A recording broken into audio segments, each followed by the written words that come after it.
ముఖ్యంగా ఈ మొత్తం రిపోర్ట్ చూస్తే అధ్యక్ష అంటే వాళ్ళు బేసికల్లీ ఏ అంశాల్లో అయితే ప్రభుత్వాన్ని తప్పుపట్టొచ్చో లేదా గత ప్రభుత్వాన్ని తప్పుపట్టొచ్చో ఏ అంశాల్లోనైతే మనము మెరుగ్గా ఉన్నామని చెప్పే ప్రయత్నం చేసినారో ఒక కన్వీనియంట్గా దీన్ని తయారు చేసినారు.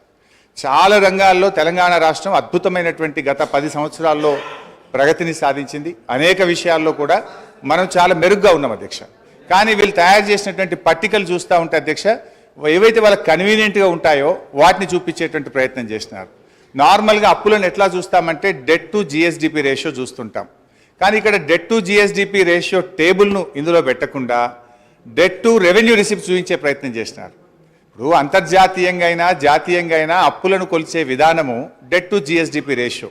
కానీ ఇందులో ఆ టేబుల్ని ఎక్కడ కూడా చూపించకుండా డెట్ టు రెవెన్యూ రిసిప్ట్స్, అది కూడా ఒక కరోనా ఇయర్ 2021-22 కరోనా సంవత్సరాన్ని తీసుకొని దాని ప్రకారంగా ఇక్కడ చూపించేటువంటి ప్రయత్నం చేసినారు. వాస్తవానికి అధ్యక్ష డెట్ టు జిఎస్డిపి రేషియో చూస్తే ఇది నా లెక్క కాదు అధ్యక్ష, రిజర్వ్ బ్యాంక్ ఆఫ్ ఇండియా ప్రకటించినటువంటి లెక్కలు.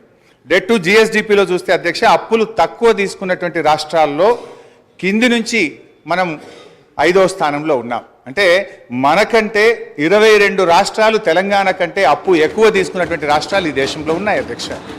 అందులో చూస్తే అధ్యక్ష ఆ వివరాల్లోకి మళ్ళీ పోతే కావాలంటే ఈ టేబుల్ మీ ద్వారా గౌరవ ఫైనాన్స్ మినిస్టర్ గారికి ప్రభుత్వానికి కూడా నేను ఇవ్వడానికి నాకేం అభ్యంతరం లేదు అధ్యక్ష. అదేవిధంగా అధ్యక్ష ఇట్లా అనేక విషయాల్లో అప్పుల విషయంలో కూడా వాస్తవానికి మనకంటే ఎక్కువ అప్పులు తీసుకున్న రాష్ట్రాలు కూడా ఉన్నాయి అధ్యక్ష. మొన్నటిదాకా మరి కాంగ్రెస్ పార్టీ అధికారంలో ఉన్నటువంటి రాష్ట్రాలు రాజస్థాన్ చూస్తే 2022-23 నాటికి 5,37,013 కోట్ల రూపాయల అప్పు. మరి అదేవిధంగా కర్ణాటక కూడా 5,35,157 కోట్ల రూపాయలు. కానీ ఇవన్నీ ఏంటంటే వాళ్ళు ఆ డెట్ టు జిఎస్డిపి రేషియోలో కానీ ఆ సంఖ్య పరిమాణం కానీ చూపించకుండా ఒక కన్వీనియంట్గా ప్రజల్ని తప్పుదో పట్టించే విధంగా ఒక కుక్డ్ అప్ స్టోరీ తయారు చేసే ప్రయత్నం చేసినారు అధ్యక్ష.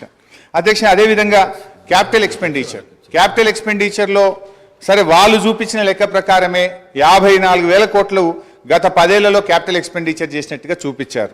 కానీ తెలంగాణ రాష్ట్ర ప్రభుత్వం వచ్చిన తర్వాత గత 9 ఏళ్లలో 3,36,916 కోట్ల రూపాయల క్యాపిటల్ ఎక్స్పెండిచర్ జరిగింది. కానీ దీన్ని చూపించే ప్రయత్నం చేయరు.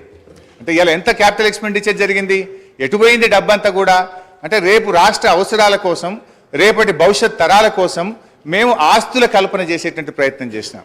కానీ వాళ్ళ దాంట్లో మరి ఇంత పెద్ద ఎత్తున క్యాపిటల్ ఎక్స్పెండిచర్ జరిగింది అని ఆ నివేదికలో చూపెట్టకుండా ఒక పక్షపాతమైనటువంటి నివేదికను చూపెట్టే ప్రయత్నం చేసినారు. ఈ పేపర్ కూడా కావాలంటే మీ ద్వారా వారికి పంపిస్తాను అధ్యక్ష. అదేవిధంగా అధ్యక్ష SOTR రాష్ట్ర ప్రభుత్వ సొంత ఆదాయ వనరుల అభివృద్ధిలో ఇవాళ దేశానికే తలమానికంగా తెలంగాణ రాష్ట్రాన్ని నిలిపినాం అధ్యక్ష.